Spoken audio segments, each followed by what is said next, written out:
Hey there, Colin. It's episode 91 of the Red Leaf Retrocast. How's it going, E? Yeah, it's going well as it can be in this day and age. We're getting closer to normalcy, one day at a time. Yeah, those vaccines, we need them. I don't know what else to say. I'm just waiting and waiting and waiting. Yeah, everybody in Canada seems to be on that waiting list. Yeah. Is it still by kind of I don't want to say county, but is it still kind of a radius distribution Something up like there in that. Toronto? Yeah, mostly it's supposed to be for all of Ontario, but seems like the age for at least the AstraZeneca's vaccine has been bumped down to 40, so I'm still out of the range. Yeah, it's pretty wild how it's been rolled out here in Rhode Island, where it had that age max basically, or Oh, no, really? age minimum of like 60 plus, and then Yeah. it was rolled out by kind of districts Ah, by yeah. by exposure or importance, and then kind of just out of nowhere, I guess the Pfizer vaccine came in, and it's been rolled out ever since, and yeah, I got it, so I'm doing well. I'm quite happy. It's almost like as I get closer to the second dose coming, that there's more kind of a stress relief to it all. Yeah. Just tensions gone. Yeah, because I mean, shit, there was a COVID outbreak at work, and I'm like, man, I just got my first dose, you motherfuckers. Like, you can't, like, we're Oh, man. almost there, and you just can't. But anyways, this is a retro gaming podcast. It is your theme pick today. No Joey today. He is having internet issues down in the Houston. So, Yeah. Colin, what is your theme pick? It is side-scrolling shooters. Sort of a generic topic, but I figured it would cover a couple of games I was curious to cover. I mean, we already did shoot 'em ups before, but this one covers also side-scrolling platformers with shooting mechanics, i.e., Mega Man or Metroid or what have you. Yeah, to an extent, I think we got a good little variety of games that qualify to that. Surprisingly, we haven't done a side-scrolling shooters theme before. That was kind of shocking to me. We've kind of worked around the term, and yet here we are. Yeah. Wouldn't be the first time we've waited a long time to cover a certain topic, Yeah, i.e., Metroidvanias. yeah. We're noticing kind of as time has gone on, we it might be long enough where we can revisit a theme to pick more games, or we've noticed, fuck, we haven't done Metroidvania yet. What's wrong with us? Yeah, really. Or just coming up with super goofy ones just for fun. So yeah, Yeah. lot of fun things. I was very uh these last few themes. Um, I know the dungeon crawlers kind of required a lot of time, but nonetheless, for themes like this where you can kind of just pop a game in, play for 20 minutes, 40 minutes, depending on how much you get into the game. They're not Yeah. time consuming, but they can be if you want them to, if you get addicted, which is a really cool Yeah, way yeah. to tackle some retro games. Yeah. Yeah, there's at least one that falls under that little category. Yeah, I'm this sure is you a know which one. yeah, no doubt. It's episode 91. We're getting ever so closer to 100. Very much my anticipation. I don't know what we're doing for episode 100, but it could be something special. Could just be, hey, hooray, next theme. Don't know yet. If you, the listeners, have any ideas, just hit me up on Twitter at BowlingJD, and we can kind of go from there.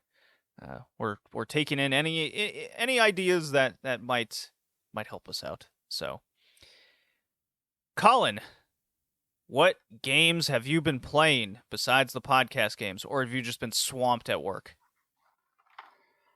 Oh, I've been playing quite a few. It's funny when I beat the Control the last Control DLC literally the same day as our last cast. It was a fittingly climactic end to that particular storyline, as it involves dimensions bleeding together, our leading lady defying the will of what seemed to be divine beings, and a badass soldier lady from the main storyline. Oh, awesome. I have pretty much in my head decided once I get a PS5 that I'm still not 100% sure it actually exists. Yeah, really. That when the Control Complete Edition goes on sale, like to, I don't know, $20 or something, the physical disc, because I love my physical media, Colin, you know me. On the Damn PS5, right. I'm getting that game. Like, I was such a fan of Control. Uh, it takes a while to. I keep saying it takes like a good 2 hours to get going in the game, but once you do, I fucking loved it. It's just that super weird sci-fi shit that I'm way into. I loved it. Mm-hmm. So, and the DLC, the more you talk about it, the more I kind of eyeball it. I'm like, I must have it. Hell yeah. It's totally worth it. Yeah, and playing it on next gen, because Colin, you're playing it on a PS4, right? Yeah. Yeah, PS4 Pro. PS4 Pro. Okay, so it doesn't just destroy your console as much as it does mine. No, it there are a couple of moments where you're like going into the menu or coming out of the menu that it kind of lags, but other than that, it's smooth as butter. Yeah, like it's kind of how I feel with Cyberpunk. It's like I need to play this on a PS5. There's just no way around it. Yeah. So Yeah, I gotta wonder what a sequel will be like, assuming Remedy ever plans to make one. But I have if to it does imagine get they made, I will, am sold. right? I mean, it's such a vast universe, and they can Yeah, easily introduce just another character and kind of bleed stories together, kind of like what you said with the Alan Wake DLC, right? yeah. I was gonna say there's so much they could do to continue that within the Control universe. Yeah, I mean, they left it on a cliffhanger in the DLC, so why the hell not? yeah. Anything else? And I finally got started on Xenoblade Chronicles on the Wii. The first one? Yes. Ooh. So is that Yeah, it, Colin? Is that going to be your ongoing RPG? I imagine so. All right, hold on. I must find, just for this episode, Xenoblade Chronicles battle theme. Okay, bear with me because I got to play. Let's see. We don't want. Yeah. Okay. Let's see here. Time to fight. That sounds pretty good, right? I think so. I think that one was done by Yoko Shimomura. Yoko Shimura. All right, so let me get this YouTube video down. I'm gonna download this, make a drop off it for the next podcast episode. But for now, before you start talking about Chronicles here, let me play the drop for you. Yes.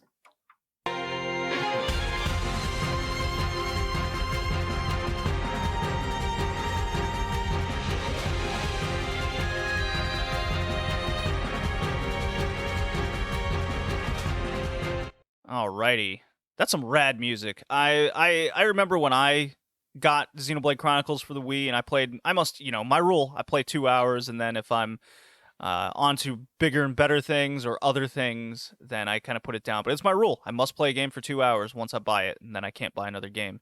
That kind of fell into that. But tell me about Xenoblade Chronicles. I'm excited for your next video game journey, Colin. Yeah, so far it's quite good.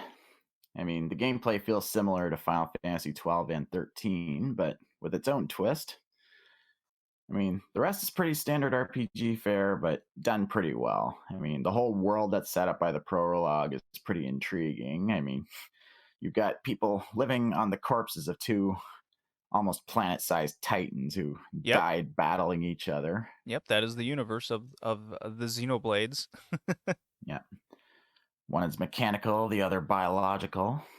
And it's just, I look forward to see what kind of story it tells. What do you And think of the main character? What's your first impression of Shulk? he's kind of generic, but at the same time, he can be a bit of a goof. Like, there's a funny part near the beginning where one of the characters tries holding up the Minato, which is like the mighty high-tech sword the game centers around that you see on the cover of the game. And winds up going crazy and slashing itself all over the place, and then winds up slashing in the direction of the first main girl, but because it only damages machines and not living things, she doesn't get hurt. And then after it's over, Shulk says, "Is the furnace okay?" And the girl's like, "Really? That's your first question? I'm fine, by the way. Thanks for asking." Right, yeah. Simple humor. Yeah. Yeah, I got the I'm looking at the Shulk amiibo that I got right now. It's I like the main character. The Xenoblade universe is it gets a little kind of trope heavy at times, especially with Xenoblade Chronicles 2. Oh, As you've said before. yep, to a fault. But the first one and even the Super Mecha Xenoblade Chronicles X, I was Yeah, also a fan. It does the whole amnesia thing, but the of first Xenoblade course. Chronicles is still far and away, I think, the best of the series. Yeah. Yeah, I look forward to seeing what more comes of it. Anything Yeah, else, my just friend? starting up. I also started up Pray for the Gods. Oh yes, the Kickstarter game. It's like Shadow of the Colossus. We Yeah, spoke about that. I backed it on Kickstarter. Yeah, I've beaten that game to what it's nice. got it on Steam. Yeah, it's a. What do you think? What do you think of it? Yeah. Well, you mentioned Shadow of the Colossus, but it's basically that meets Breath of the Wild, Mm-hmm. and it's super fun. I mean, I've beaten the first two bosses so far, and yeah, it really does borrow heavily from Shadow of the Colossus as far as the climbing and stamina mechanics are concerned. Although it also has a grappling hook that functions the same as the hook shot from Ocarina of Time. Yep. And there are crafting mechanics that sometimes require tree chopping and grabbing food from plants and animals, same as Breath of the Wild. And yeah, definitely recommend it.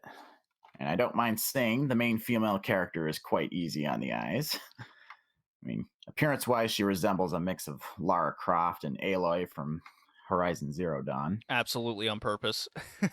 And her outfit looks a lot like that of Senua from Hellblade. Oh I don't know if you yeah. noticed that. Yeah, you're right. But yeah, I definitely want to play it to completion. Only problem is I'm down to one last melee weapon, and I don't know where to get more, so I'm a little stuck in that regard.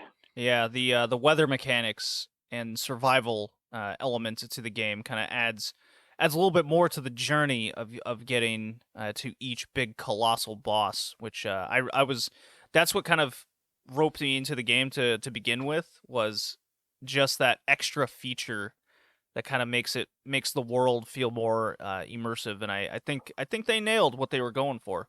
It's not a AAA made Yeah, game. There are, I mean, at least when I played it, especially when you get to the later parts of the game, it gets, there's a lot more glitches and a little bit more lag in areas. But other than that, it keeps on improving. I kind of pop it on every now and again to see what's been improved. I still get a lot of their email updates, and it's a neat little game. Go look it out. Go look it up, everybody. It's on Steam. It's well worth a look see. yeah, definitely. But yeah, that's pretty much all I've been playing. Well, I got to a little bit of Persona 3 burnout just for a little bit here. So I put it down. I'll get to Persona 3 update in a little bit here, but in the meantime, I just had this sudden urge. I was playing a bunch of the Neo Geo games that I got spurred on from the last podcast episode. Uh, Popped on more Metal Slug games. I was playing a lot of the side scrolling kind of action games that are on the Neo Geo, like Spin Oh yeah. Masters and the like. But for some reason, I just got this sudden urge to play a horror game, and I was in my Oh. head, yeah, and in my head, I was contemplating between uh, Prototype and Fatal Frame 2, and I went with Fatal Frame 2 because I've never beaten it. I always get like kind of scared, and it's a much longer game than you think it would be, and I got halfway through the game already. through Fatal Frame 2. Nice. Yeah, and for those that don't know, Fatal Frame 2 is two kind of twin sisters, and they're kind of hanging out in the woods or a forest area, and they stumble upon this village, and they more or less get stuck in this village, and it's almost like a time warp. At least that's my interpretation of it. And it's Mayu and Miyu, which is or Mio, whatever. Uh, and you kind of flip flop between the two characters, but not really. One kind of has this bigger kind of connection with the ghosts and massive fear, and the other is the one you explore the most with.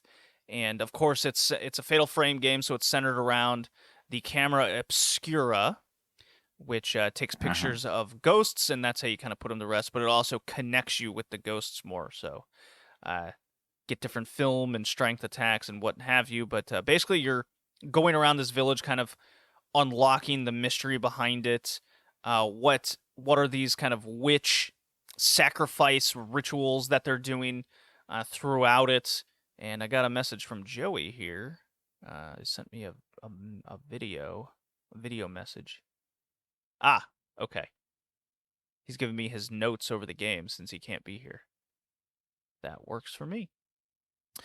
So yeah, right. I'm halfway through the game, and more or less, it's just going in and out of the village between houses. The map system's kind of funky.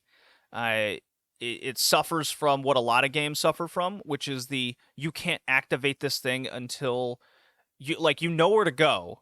You go there, but you didn't say talk to this person first, so therefore it's not activated.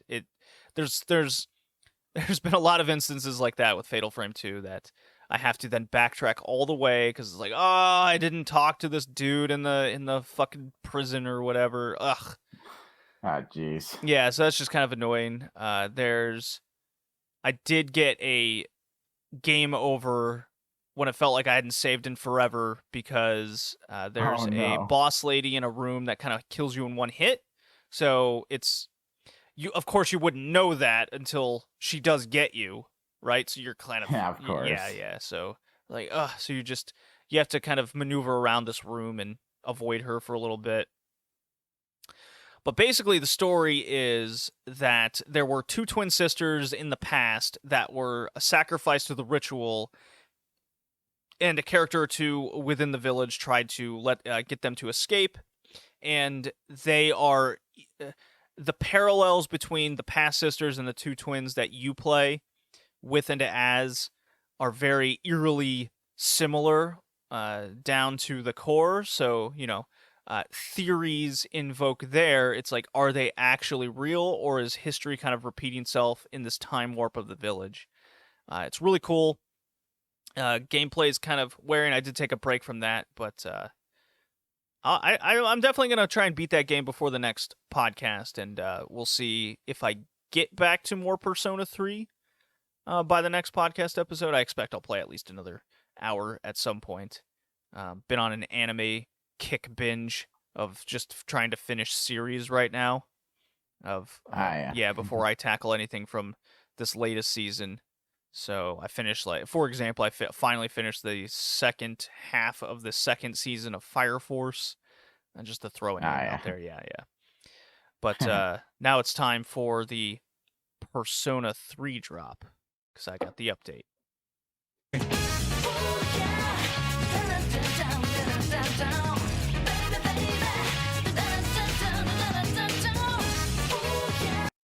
So yeah, Persona 3 update, Colin. I know you've been dying to hear my latest adventures in shooting myself in the head of the game.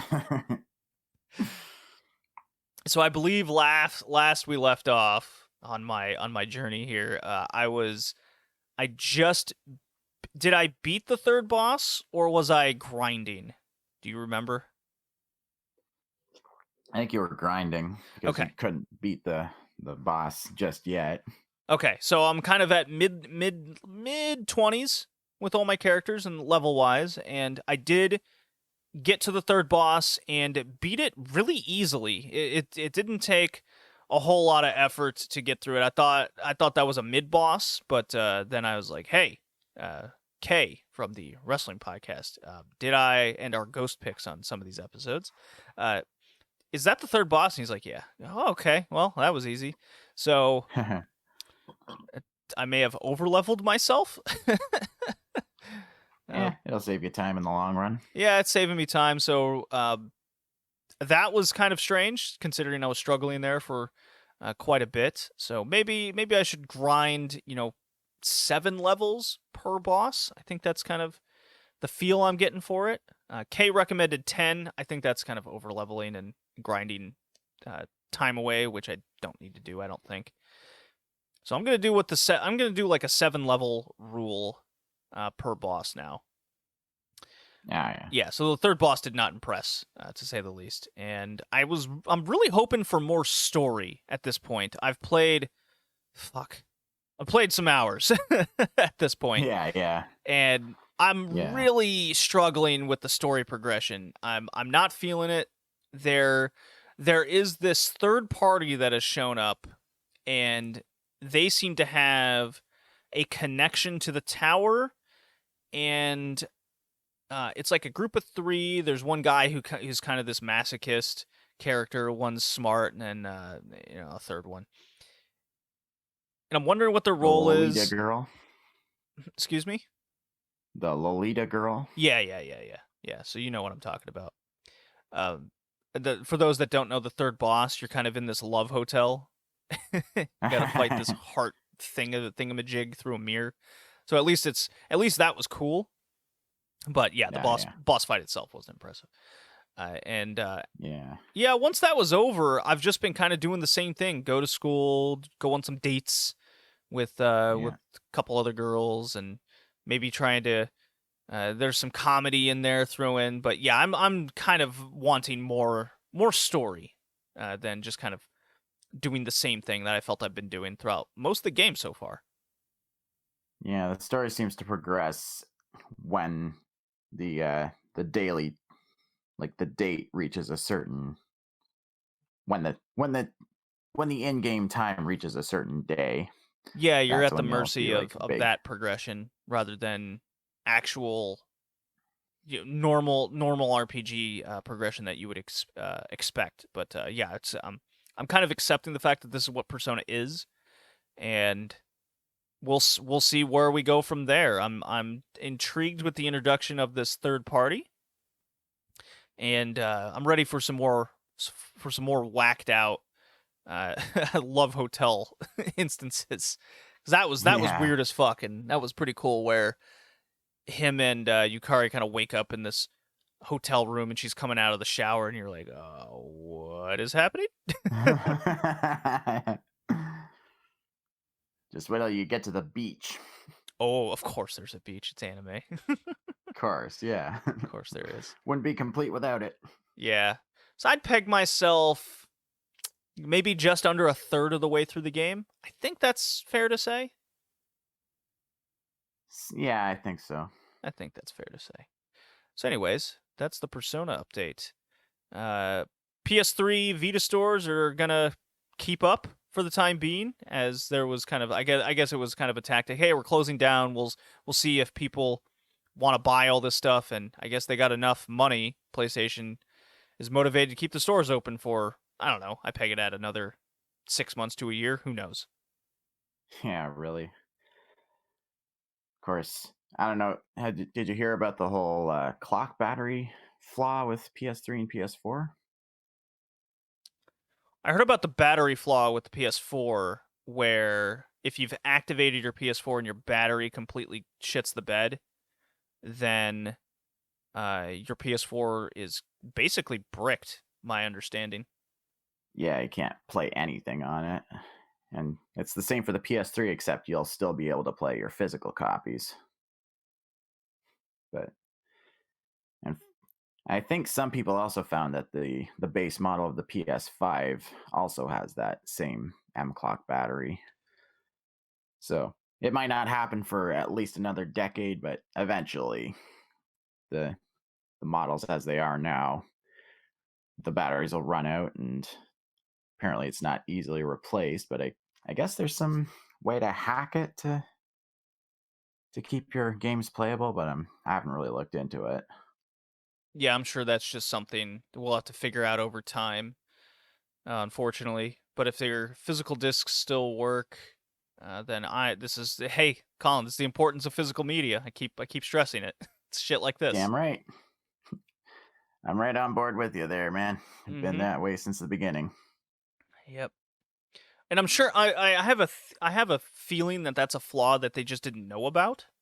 Just to be on the optimistic side, Yeah, I'm willing to give the benefit of the doubt on that because that seems that like front. really weird and specific to kind of prevent. Because I mean, you go back many consoles like there's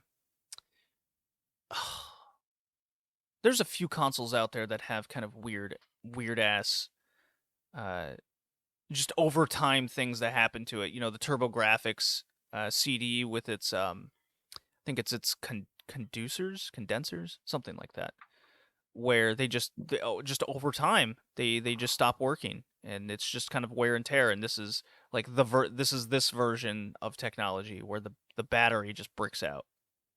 Yeah. And look, batteries Yeah, aren't it's meant to last unfortunate. forever. Unfortunately, that's all batteries do go out eventually, right? Yeah. Yeah, it's unfortunate.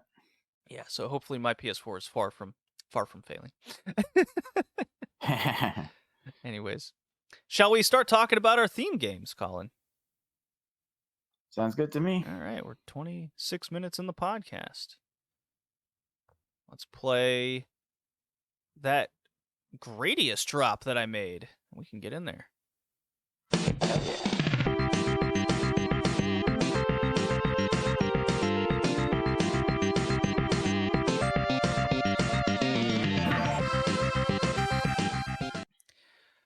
Colin, my man, main man Colin, Yes. your theme side-scrolling shooters. Why did you? What got you to pick this theme? What was your motivation? Yeah, there's just a couple of games specifically I wanted to talk about, and I wanted to cast a bit of a wide net as to what kind of games could be talked about within this genre. I mean, one's a shoot 'em up, the other's a platforming shooter, similar to Mega Man, and wanted to see what kind of stuff we could come up with for it. Sure, yeah. And I also wanted something nice and simple, at least for the time being. Mm-hmm. Well, let's get to it. First game, your pick. All right. First game is Atomic Robo-Kid Special for the TurboGrafx 16, and as I later found out, the Genesis. But Yes. the TurboGrafx version is better. Oh, absolutely. I 100% agree. I was curious myself with the difference between the two. The more accessible version is the Genesis version because it did come out in the West. It goes for about $15. And then the PC Engine only came out in Japan, and it's like $45 or something. So, Yeah. yeah. Yeah, it was developed and published by UPL. Friggin' throat. Gesundheit. Released in the arcades in Japan on November 1988, and later ported to the PC Engine, Sega Genesis, Commodore 64, and a few others I'm too lazy to name and that no one really cares about. Jeez. What is Man, my drink throat some doing water, today? guy. I've been sucking down coffee since the beginning. But yeah, I picked this one because I saw some gameplay footage at random on YouTube, and it looked like a lot of fun, so I thought I'd keep it in mind for a cast topic, and here we are. Cool. Well, all right. Let's get into the game. Run us through what it is, who this wacky character is, and your feel for the gameplay. All right. Let me just quickly.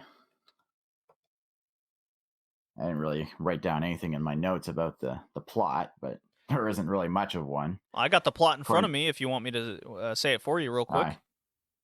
Well, I just brought it up. Oh, It's okay, all right. according to Wikipedia. In the 21st century, a blast of cosmic radiation bombarded Terra 12, a deep space outpost of Earth, hideously mutating all transplanted life. A fleet of savage beings followed the radiation wave and invaded the planet and began the systematic destruction of all remaining sentient life.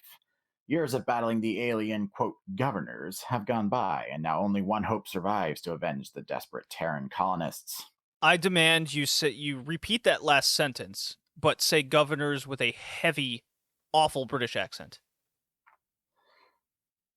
Years of battling the alien governors have gone by, and now only one hopes to survive the desperate Terran colonists, or survives to avenge. I love it. Yeah. So yeah, I mean, just starting out, this one is a lot of fun. It's fast-paced, guns blazing action that lets you advance at your own pace. Sort of like 2D Space Harrier, but without the constant forward motion. You can actually like go backwards and forwards at your leisure, and you can just go anywhere on the screen. Like, I mean, if you're on the ground, you can see him actually walking, but you can like go up with your jetpacks and rocket feet going forward and just go all over the place blowing shit up and keeping shit from attacking you. And there's like 4 different kinds of projectiles you can fire. There's like a straight up rapid fire laser that goes horizontal. There's a 3-way laser that it's like 2 diagonal up and down and 1 straight forward. And there's a bomb projectile that just makes explosions and can actually shoot enemy projectiles out of the air. So that was my favorite one. And then there was like a it's like a 5 projectile type thing that just fires 5 at once in one big wave, and in rapid fire, so it covers a lot of space in front of you. And the main sprite's a bit on the bulky side, but that's not really a problem. At least I didn't find it that way. I was 50-50 on it because the problem is with a sprite kind of this size and wacky orientation to it, because it's more vertical than horizontal that we're used to in most side-scrolling shooters, Yeah. that I found the hitbox irritating, just more difficult than it probably should have been to avoid projectiles coming at you. Awkward to maneuver at times to avoid said projectiles. Yeah. That's where on the that's me on the negative side of it, but I do like the uniqueness of it and the fact that you can maneuver left and right, and shooting as such kind of made up for a lot of the negatives I had with just the character and sprite itself. Not a common critique that we have in many of our games lately is the sprite itself, and I think that's Yeah. that's where a lot of the critique of this comes, because you just don't have a lot of real estate on the screen at all. So for a bulky sprite like this, it's actually, I'm changing it. It's more of a negative than a positive, I feel, unfortunately. Yeah. Fair enough. I mean, the game is pretty easy starting out, but it gets tougher around Act 6.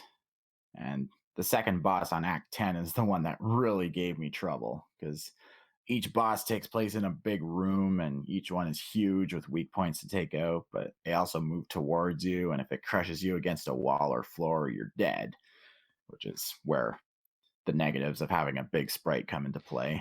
Yeah, especially when you gotta kind of maneuver yourself between tight spaces and this wacky sprite. The hitbox is just so weird to figure out. But Yeah. I do agree with you that the gameplay itself is quite fun because of its use of different weaponry that this thing has. There's different like shields that you can get. It's a robot, so the interchanging of weapons and shields is kind of fun. I do like that. Yeah, it's like with the turbo graphics, you only have 2 buttons, and one is for shooting and the other is for switching your weapons. So that was nice and simple that way. Yeah, And the music is fantastic. The music was good. The sound effects I thought were a little grating, unfortunately. Yeah, I can understand that. Even Well, more let me so. rephrase that. The sound effects on the Sega Genesis were very grainy. The I Turbo was just Graphics, about to say that. yeah, the Turbo Graphics was way better. It wasn't great by any means, but it was definitely way better than what the Genesis. The Genesis version was, it was kind of ear rattling at times. It's like, oh, okay, come Yeah. on, you don't need to squeal at me, game. Yeah. I would hate to be the parent, the parents of kids who had this game in the 90s. What'd you But think of yeah. the level designs? I thought this was kind of the best part of the game. Was the amount of detail in Yeah. the levels and the ability to branch. You have branching paths. That Yeah. was Yeah. that was great. That is super great for replayability value. That gets huge bonus points in my eyes. Yeah. It's like, it's kind of Metroidvania esque in that regard, Mm-hmm. at least within individual levels, anyway. Just nice. If you're an explorer type of gamer, it's right up your alley. Yeah, yeah, you can just like go all over the place, look for secret rooms and secret weaponry and all sorts of cool stuff like that, extra lives. It's just a it's just a really good game. I don't I don't know. Oh, there's another feature is that when you see a floating item that can give you an extra weapon, you can actually shoot it to change what you can get. Like if you're missing, say, the three-way laser, you can shoot it until it displays a 3, and then you've got all 4 weapons on you. I think Twin Bee was another game that kind of had a system like that. I could be mistaken. Don't quote me on that one. Yeah, I can't remember. It's been a long time since we covered that one. Yeah. But yeah, this gets an easy pass from me. It's a pass. Yeah, I don't disagree with that. Okay, number All two, right. Colin. Number 2 is Bucky O'Hare on the NES. Developed and published by Konami, released on the NES in North America on January 1992, in Japan on January 31st, 1992, and in the EU on February 18th, 1993. And I picked this one because in my various travels on the internet, I kept hearing the name Bucky O'Hare, and I wanted to know what all the fuss was about. I mean, little did I know it started out as a comic book series and then later on got a TV cartoon show. And incidentally, the studio that animated this show is the same one that did the X-Men cartoon. Oh, how about that? Yeah, it's like if you watch the intros back to back, they're very similar. And the plot of the game is that Bucky O'Hare and his crew are flying through space in their ship called the Righteous Indignation when they get attacked by the Toad Empire, and Bucky's crew are scattered to 4 planets. Bucky must now journey forth, rescue his crew, and defeat the Toad Empire's minions. And his the organization he's part of is called Space, that is Sentient Protoplasm Against Colonial Encroachment. And yeah, it plays something similar to Mega Man or Contra or Ghosts and Goblins. Just like, I mean, you can't shoot in 8 directions, but you can shoot in 4. And you can. I like that Ghost and Goblins reference. I totally understand where you're coming from on that one. Yeah. Except you have way more health. Well, sort of. Yeah. And as you progress through the game, you unlock the various characters, and each of them have different abilities that get you through different planets. Like the first guy I rescued was the Cyclops robot, who can break through ice blocks. So that means go straight to the blue planet after that one. And I like how the 4 planets you go to are just called the green, red, blue, and yellow planets. Like Yeah, the developers just said, not very original there. developers just said, let's just cut the bullshit and call them what the players are going to call them anyway. Yeah, it's no Mega Man or Contra, but it's still pretty fun. I mean, it's easy at first, but the levels after the Green Planet are definitely harder. I mean, I actually had to stop playing at the second boss because of all the hitting of the fire button began wearing out my forearm. Is it?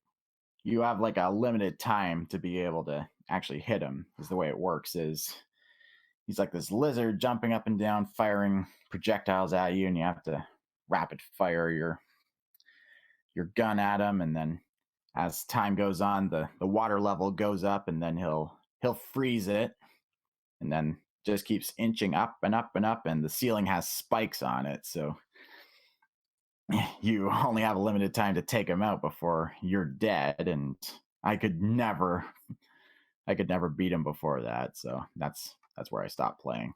So the difficulty spikes so much after you beat the first 4 planets, because now you have access to all these characters you've unlocked, and that's where the game really becomes what Bucky O'Hare is, because you have to go it's almost like you're solving puzzles mid-level, utilizing the different characters. And this is where it kind of reminded me a lot of Teenage Mutant Ninja Turtles, switching between the different turtles in real time, kind of with the game.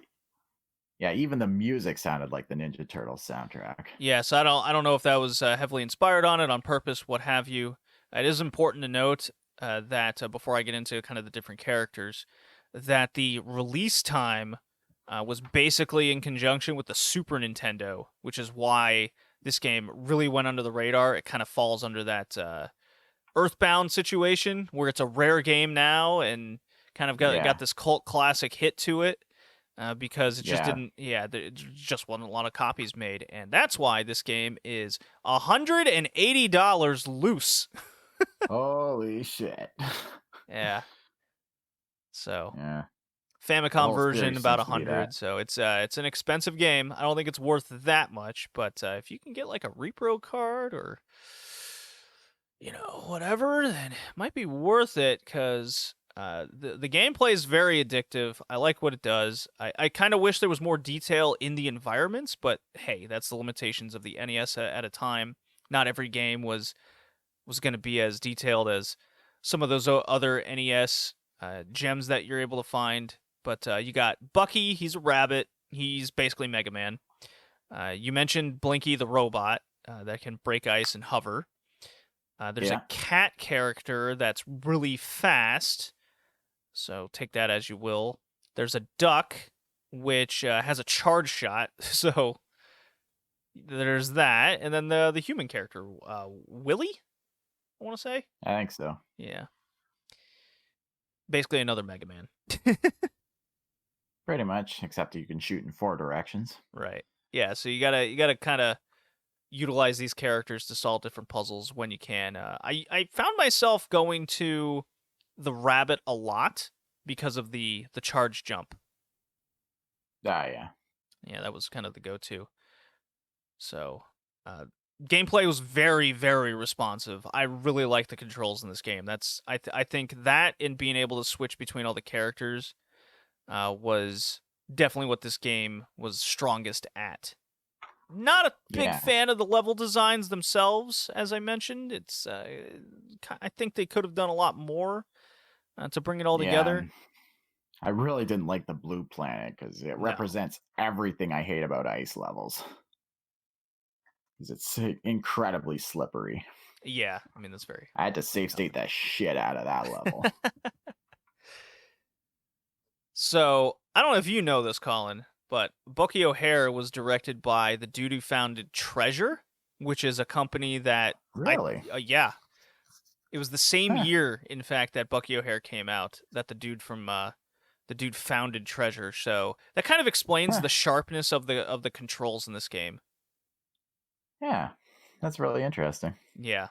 When I saw that, I'm like, this makes all the sense in the world.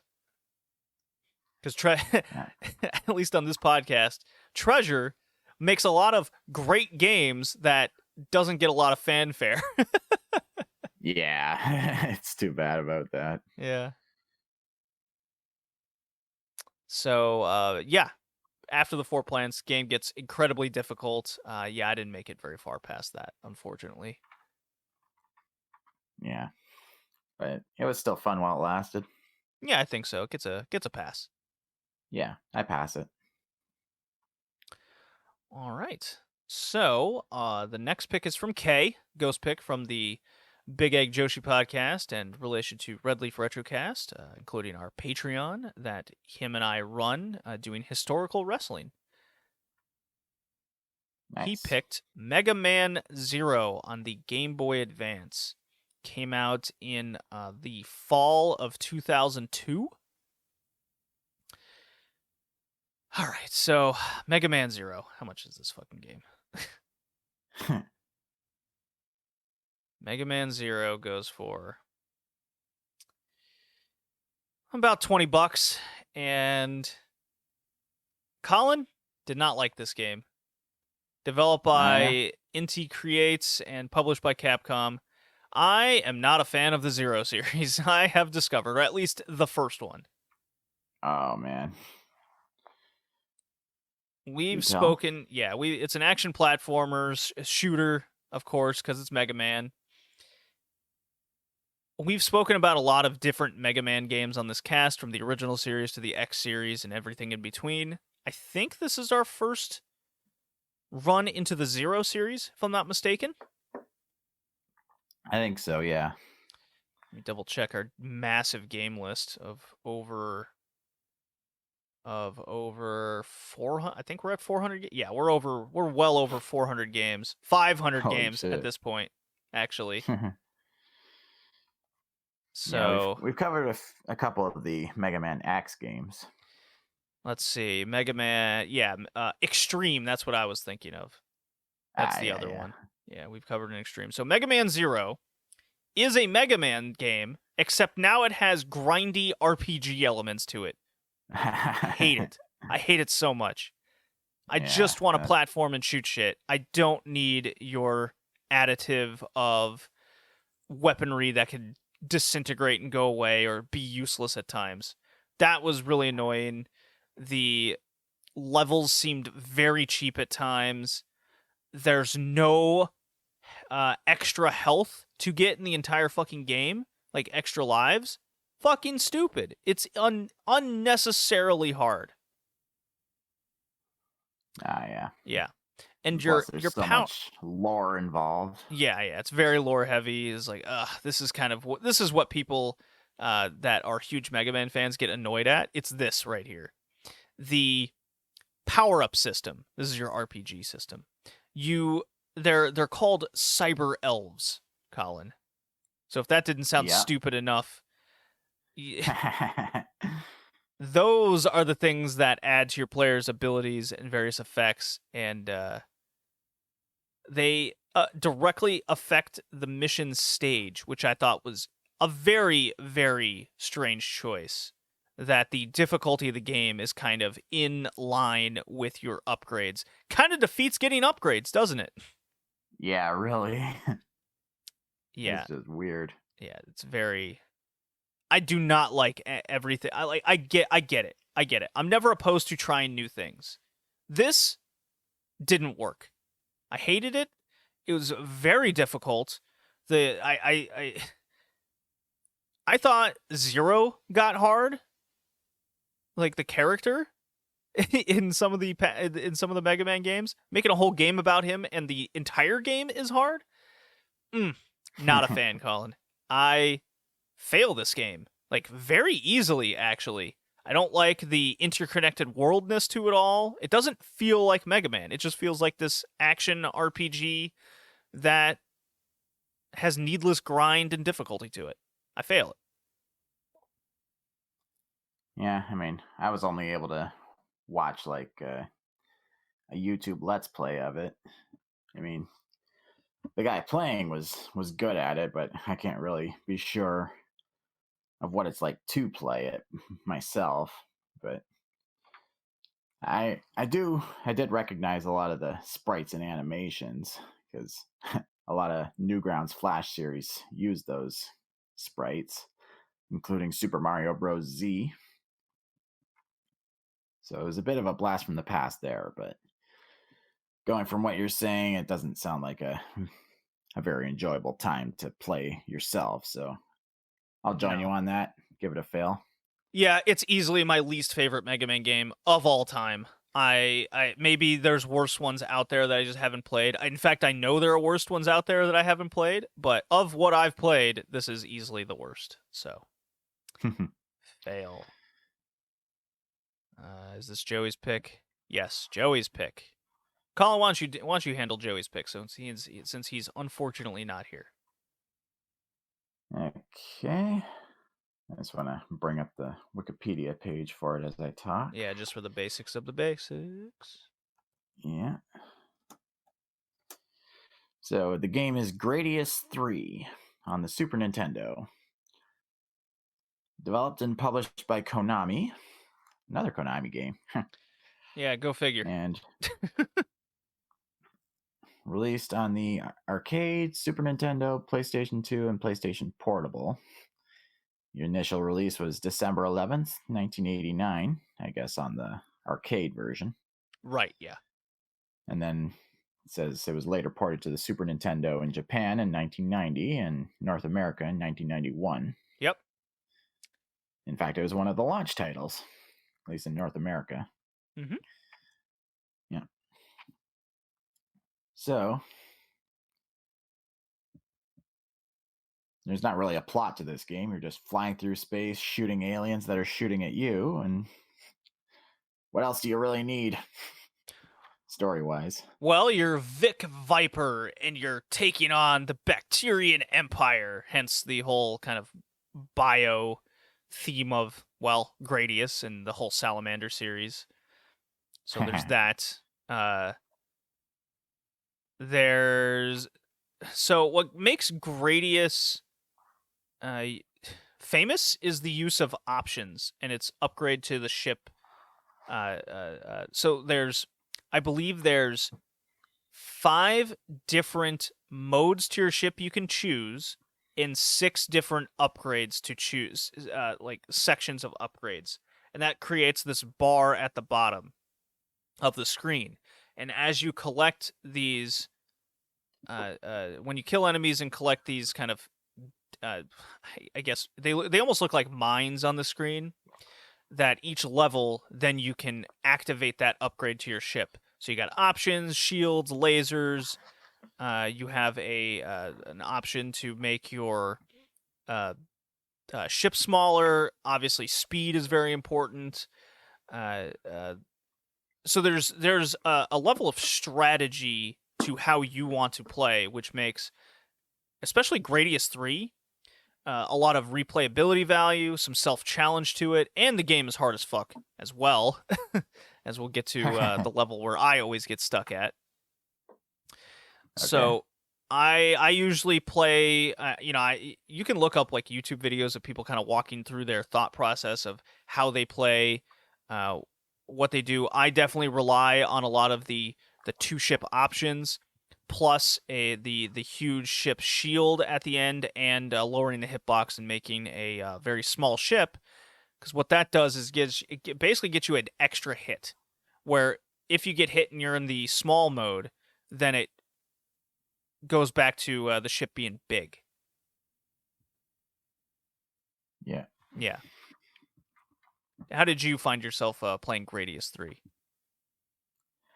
With lots of save states. Well, yes, yeah. I played on my Super Nintendo. I got to bust that out and played on my nice CRT that I got. So, much frustration involved in this game. Yeah, it's. I felt like the extra lives were pretty much meaningless in the game, because once you lose all your power-ups, you're pretty much fucked, especially in the later parts. That is important to note, where once you die, you lose all your power-ups. And there's a couple areas where that's quite devastating. Absolutely. Seems to be a trend in Gradius games. Or maybe that's just me. I don't know. But still, once you've got your double shot, 4 floater shooters, and a rotating shield, you feel like a fucking god as you blast through the waves of enemies. Yeah, it's just unfortunate that the more options that you have, the more lag or slowdown that the game suffers through. But 'tis the Yeah. time. Unfortunately, they put a lot of processor power into the into this game. Definitely harder than the other Gradius games that we've played on this podcast, namely kind of Life Force and the original Gradius. So Yeah. Yeah, I still really don't like that just touching the ceiling or floor of certain sections instantly kills you. there is a game on this list, much like Atomic Robo-Kid, where there's something in place where that doesn't matter. But yeah, I know what you mean. It's quite annoying. You can't Yeah. touch the top or bottom of the ceilings. It sucks. Yeah. But yeah, the game's visuals and sound design are definitely a massive improvement from the NES game. And the music is really good. I really liked it. Yeah, it's almost relaxing in a lot of ways. As you heard before we came into the theme pick here, that was the Gradius theme, at least of level Yeah. 1. Yeah, I mean it's super frustrating, but it's still pretty well designed. I give it a pass. I will give it a pass, but Colin, I'm curious. Where did you Yes. get stuck? Because I doubt you beat the game. I didn't beat the game. Yeah, I can't really remember. It's been almost a week since I played. I think it was after one of the bosses. I don't know. I don't Did you think it get was so past the much. bubble stage? I think so. I can't quite remember. Did you get I think it past was. the volcano stage where they pump rocks at you as fast as possible and you can't avoid it? That's a cheap area. Yeah, I think I did with all of my save stating and keeping up all my power ups, but yeah, after that I think I decided to call it a night. Wasn't so much giving up from the difficulty as much as I'm just done with games for the night. Got to go to sleep. So there's a point in this game that I've never been able to get past. Okay. It is, I call it the Easter Island stage. Oh yeah. There is a bunch of like Easter Island heads just everywhere, and they shoot the Metroid Cheerios at you. Oh yeah. Yeah, I remember. I, for the life of me, cannot get past that area. It never fails. I Oh can't. jeez. It's so difficult. I just can't thread the needle enough. Or worst off is the screen is blocked by all of these twisting Easter Island heads, kind of in a vertical row, and you got to concentrate on one of them to destroy in time, and then you slip through the kind of barrier. I can maybe 50% of the time, if I even get that far into that stage, get Yeah. past the first row of defense. The second one, never get past it. Yeah. Yeah. It's just Yeah, I remember. too difficult for me. I always get stuck there. It's a shame. I will still pass Gradius because it's exceptionally solid. I just wish I Yeah. was better at it, and maybe with more vigor and practice, maybe someday I could. But old Vic Viper must not save the universe on this day. Yeah. Yeah. I pass it too. I mean, it's kind of loses points because they also did away with the continue feature, but yeah, it's still overall a pretty solidly designed game, so gets a pass from me. All right, Gradius 3 goes for about $15 on the Super Nintendo if you're up for it. There's the Gradius collection you can get on the PSP, which I also have. So, but I was playing on the Super Nintendo. It's good stuff. I'd say it's kind of a must-own if you have a Super Nintendo and you like collecting. So, now then, my pick, Mr. Colin, is Okay. Fantasy Zone. An Ah, arcade game that was ported to many systems later, but most notably the Sega Master System. Did later come out on the PC Engine, which, let me check my top of my head, I don't think I have the PC Engine version of Fantasy Zone, which I might need to rectify that in my life because I do not. I don't have it. So I might need to rectify this because this is one of my favorite Sega games. Colin, is Fantasy Zone. Yeah, you've mentioned it a few times in past casts. Yeah, it's very similar to Twin B. It's a cute 'em up game for those that don't know. Developed and Yeah. published by Sega, should be no surprise. Opa Opa here, it was that's the name of the robot ship.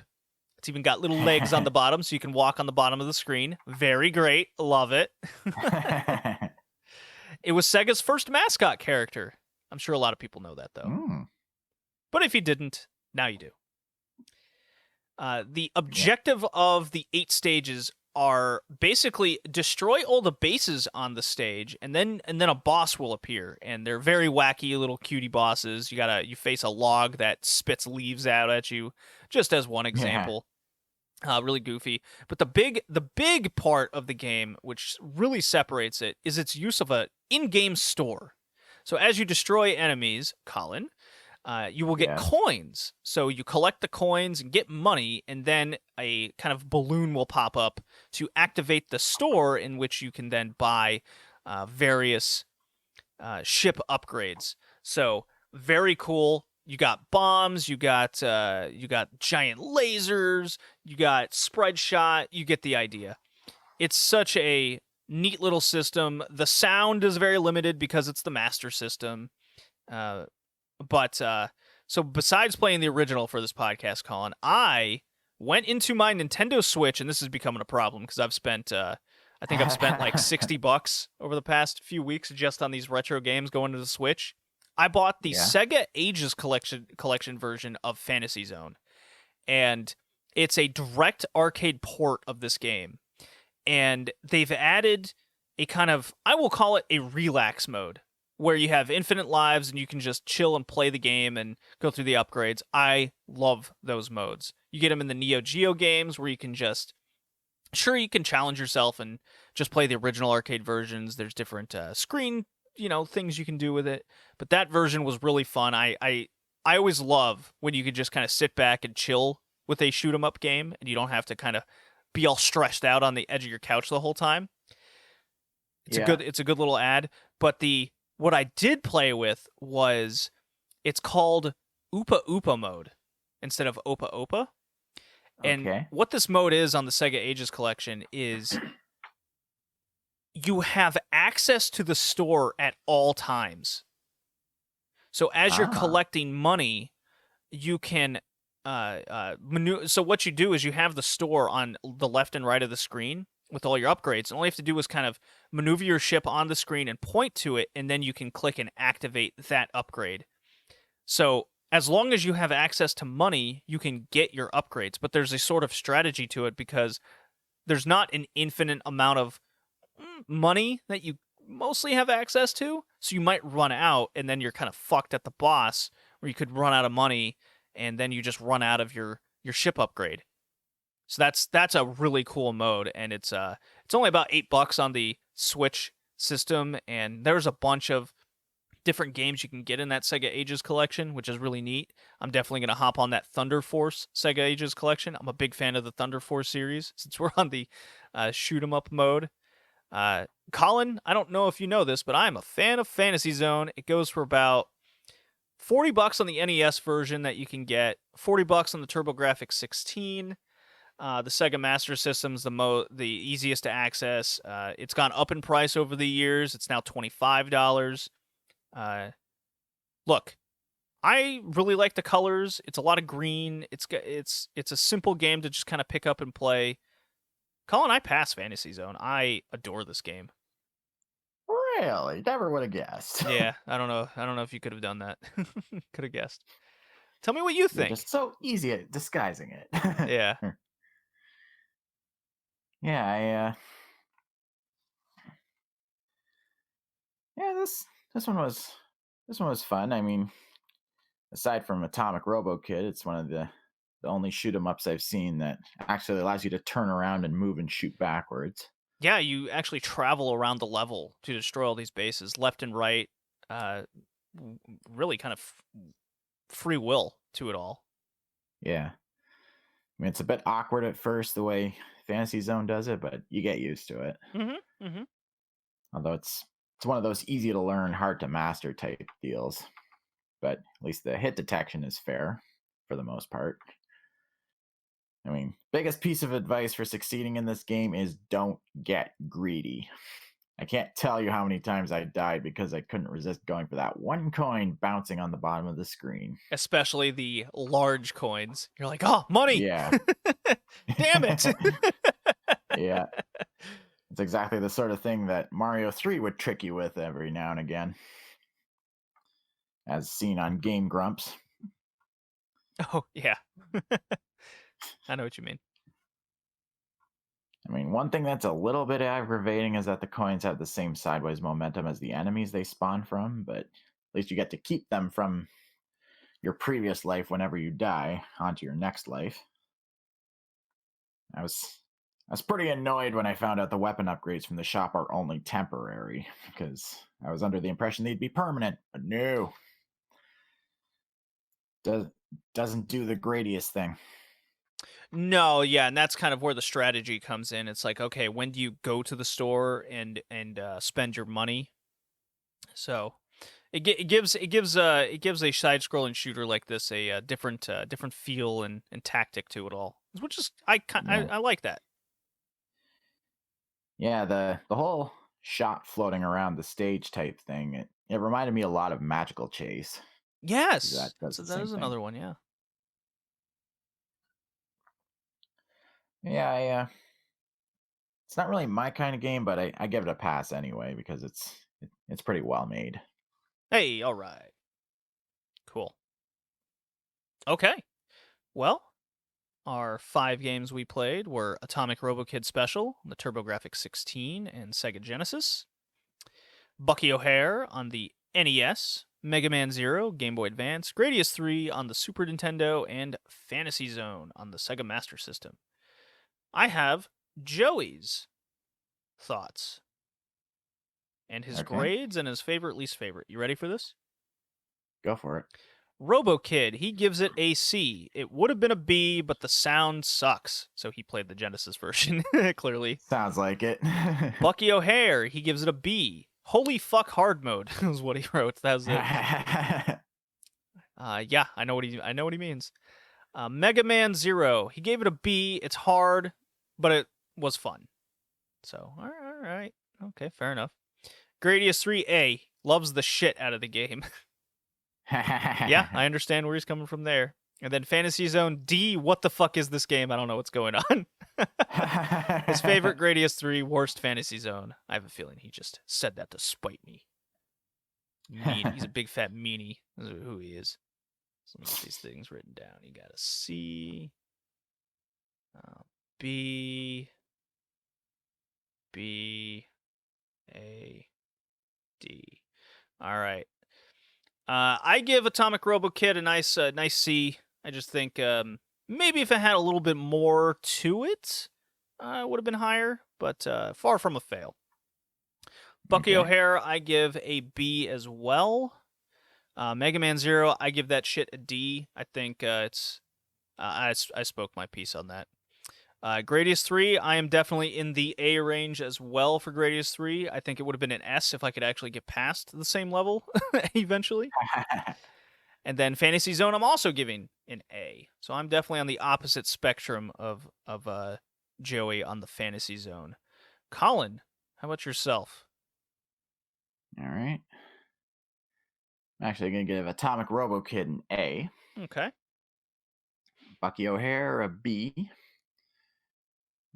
Mega Man Zero a D. Gradius 3 an A. And Fantasy Zone a C. Oh, a C. All right. So I think that makes Fantasy Zone a C. Yeah. Okay. Atomic Robo-Kid, I think that gives it a C as well on the high end of a C, but nonetheless, it's a C. Bucky O'Hare gets a B. High-end D for Mega Man. Gradius is an easy A. And then that's also a C for Fantasy Zone overall. Yeah, and for my favorite and least favorite, I'm just gonna say Atomic Robo-Kid. I was just more into that one than Gradius. Yeah, that's fair. And least favorite, Mega Man. Yeah, Mega Man least. I think it goes without saying Fantasy Zone. My favorite. I usually don't go with my picks, but it's obviously between Gradius 3 and Fantasy Zone for me, and I can actually beat Fantasy Zone. I can't beat Gradius 3, so that's the difference maker there. Yeah. So our next theme pick for episode 92 are celebrities and athletes. So we're looking at some shitty celebrity type games, and it's a K's theme pick. We got some winners for that next one.